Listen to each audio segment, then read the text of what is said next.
बुद्ध का एक शिष्य बुद्ध के संदिग्ध में 6 वर्षों से था। वो एक दिन महात्मा बुद्ध के पास आया और बुद्ध से कहा, हे बुद्ध, मुझे आपके पास है। 6 साल हो गए, मेरे बाद कितने शिष्य आए। उन्हें आपने इस बीच किसी एक दिशा में ज्ञान देने के लिए भेजा, लेकिन मुझे अभी तक नहीं भेजा। क्या मुझे अभी तक बुद्धत्व प्राप्त नहीं हुआ? बुद्ध मुस्कुराए और बोले, यह तो तुम्हें खुद समझना होगा कि तुम्हें बुद्धत्व प्राप्त हुआ है या नहीं। शिष्य बोला, हे बुद्ध, आपने मुझे इन 6 सालों में जो भी उपदेश दिया, मुझे वो सब याद है। आपकी बताई एक एक बात मुझे याद है। आप मुझसे भी पूछ सकते हैं। मैं आपको हर उत्तर देने के लिए सक्षम हूं। आप मुझे एक मौका तो दे, ताकि मैं किसी भी दिशा में जाकर लोगों को आपके ज्ञान के बारे में भी बता सकूं। बुद्ध ने कहा, ज्ञान की बातों को याद रखने से कुछ नहीं होता, जब तक आप उसे अपने आचरण में ना लाओ। जब तक आप किसी भी चीज को अपने आचरण में नहीं लाओगे, तब तक आप दूसरों को नहीं कह सकते कि वो उसे अपने आचरण में लेकर आए। शिष्य ने कहा, जो भी हो, कृपया आप मुझे एक मौका दे। आप मुझ पर भरोसा रखें। मैं सभी को अपने ज्ञान से प्रभावित कर सकता हूं। मैं लोगों को ऐसी बातें बता सकता हूं जिससे उनके जीवन में शांति आएगी और वो शांतिपूर्ण अपना जीवन जी सकेंगे। बुद्ध ने कहा, अभी तुम तैयार नहीं हो। जब तुम तैयार हो जाओगे, मैं तुम्हें खुद सही मार्ग पर जाने के लिए कहूंगा। शिष्य ने कहा, क्यों बुद्ध, आपने मुझे इन 6 वर्षों में इतना भी ज्ञान नहीं दिया जिससे मैं लोगों को प्रभावित कर सकूं। बुद्ध ने कहा, ठीक है, तुम पूर्व दिशा की तरफ जाओ। वहां तुम्हें एक गांव मिलेगा। उससे तुम भिक्षा मांग कर लाओ और वहां के लोगों को अपने ज्ञान से मदद करना। कल सुबह तुम वहां अकेले जाना और शाम को आकर मुझे बताना तुमने कैसे वहां के लोगों की मदद की। वह शिष्य ये सब सुनकर बेहद खुश हो गया और बुद्ध का आशीर्वाद लेकर चला गया। और वह रात भर ज्ञान समेटता रहा और मन ही मन सोच रहा था कि मैं कल ऐसे ज्ञान की छाप छोड़ूंगा कि वहां के लोगों के साथ बुद्ध भी मुझसे प्रभावित हो जाएंगे। सुबह उठकर ओ महात्मा, बुद्ध को प्रणाम करने गया। उन्हें प्रणाम कर वह पूर्व की तरफ निकल गया। शाम को जब वह वापस आया तो बुद्ध ने देखा कि उस शिष्य के माथे पर चोट लगी है और खून बह रहा है। बुद्ध ने उसे पट्टी की और पूछा, तुम्हें यह चोट कैसे लगी? शिष्य ने कहा कि बुद्धि वहां के लोग बेहद दुष्ट हैं। उन्हें जरा भी बुद्धि नहीं है। मैं उस गांव में भिक्षा लेने गया, पर किसी ने मुझे भिक्षा नहीं दी। सब मुझे गालियां दे रहे थे। एक व्यक्ति ने तो मुझे भी भिक्षा तो दी, लेकिन नीचे फेंक कर, और कहा, इसे उठा लो।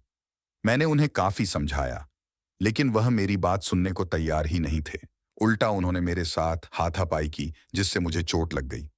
हे बुद्ध, आप मुझे दूसरी जगह भेजें जहां के लोगों में बुद्धि हो, इस तरह ना हो। बुद्ध उसकी बात सुनकर मुस्कुराए और बोले कि अगर तुम्हें दूसरे गांव में भी ऐसे ही लोग मिले, तब तुम क्या करोगे? शिष्य ने कहा, हे बुद्ध, ऐसे लोगों को कोई ज्ञान नहीं दे सकता। वह लोग अज्ञानी हैं, उन्हें कौन समझाए? बुद्ध ने कहा, वह लोग अज्ञानी नहीं बल्कि ज्ञानी हैं। उनके पास बहुत बुद्धि है, परंतु उनके पास खुद का ज्ञान है। अब अगर तुम किसी दूसरे के ज्ञान को चोट पहुंचाओगे, तो वह कुछ तो कहेंगे ही। तुम्हें ऐसे लोग हर जगह मिलेंगे। तब तुम अपना ज्ञान उन्हें कैसे दोगे? बुद्ध ने शिष्य को कहा कि आज तुम आराम करो, कल शाम को मेरे पास आना। शिष्य बुद्ध को प्रणाम करके चला गया। अगली शाम जब वह वापस बुद्ध के पास आया, तब वहां एक और बुद्ध का शिष्य मौजूद था। उनके हाथ में चोट लगी हुई थी। बुद्ध ने उस शिष्य के हाथ पर चोट देख उस पर पट्टी की और उस शिष्य से पूछा कि तुम्हें यह चोट कैसे लगी? शिष्य ने कहा, हे बुद्ध, आपने पूर्व के एक गांव में मुझे जाने के लिए कहा था, वहीं मुझे यह चोट लगी। बुद्ध ने कहा, वहां तुम्हारे साथ क्या क्या हुआ, तुम मुझे बताओ। शिष्य ने कहा, हे बुद्ध, वहां पर मैंने सबसे भिक्षा मांगी, लेकिन किसी ने मुझे भिक्षा नहीं दी। एक व्यक्ति जिसने भिक्षा दी थी, उसने भी वह मुझे जमीन पर फेंक कर दी और कहा, उसे उठा लो। मैंने चुपचाप उसे उठाकर अपने पात्र में रख लिया और उसे कल्याण का आशीर्वाद दिया। तब उस व्यक्ति ने मुझसे कहा, आप बड़े ही अजीब व्यक्ति हो। मैं आपका अपमान कर रहा हूं और आप मुझे आशीर्वाद दे रहे हैं। मैंने उनसे कहा कि आप धनी हैं, आपने मुझे दान दिया है, इसीलिए मैं आपको आशीर्वाद दे रहा हूं। फिर वहां से मैं आगे गया तो कुछ लोगों ने मुझे वहां से जाने के लिए कहा। उन्होंने मुझे कुछ अपशब्द कहे और मुझ पर कुछ पत्थर फेंके। जिससे मुझे चोट लग गई। जब मैं वापस आ रहा था तब मैंने एक माँ को रोते हुए देखा। वह अपने बीमार बच्चे को लेकर चिंतित थी। मैं तुरंत जंगल से जाकर उसके लिए जड़ी बूटी ले आया, लेकिन वहां के लोग मुझे जड़ी बूटी देने नहीं दे रहे थे। फिर मैंने उनसे विनती की कि वह मुझे उस बच्चे का इलाज करने दें। उसके बाद वो जैसा कहेंगे मैं ठीक वैसा ही करूंगा। फिर जिस व्यक्ति ने मुझे भिक्षा दी थी उसने गांव वालों को समझाया। तब उन्होंने मुझे उस बच्चे को जड़ी बूटी लगाने दी। उसके बाद वह बच्चा ठीक हो गया। फिर गांव वालों ने मुझसे अपने के गए अभद्र व्यवहार के लिए क्षमा मांगी और मुझे धन्यवाद कहा। फिर मैं वहां से वापस आ गया। हे बुद्ध, आपसे एक विनती है। उस गांव के लोग बहुत भोले भाले और सीधे हैं। क्या मैं रोज उसी गांव में जाकर भिक्षा मांग सकता हूं? ये सभी बात वो पहला शिष्य भी सुन रहा था।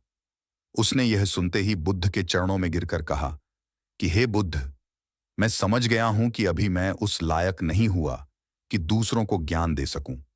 बुद्ध ने कहा, हमें बाहर वैसे ही लोग दिखाई देते हैं जैसे हम भीतर से होते हैं। जब तक हम स्वयं को नहीं बदलते तब तक हम किसी को भी नहीं बदल सकते। खुद में परिवर्तन करना बेहद जरूरी है। कोई भी बात बताने से पहले उसे आचरण में लाना बेहद जरूरी है।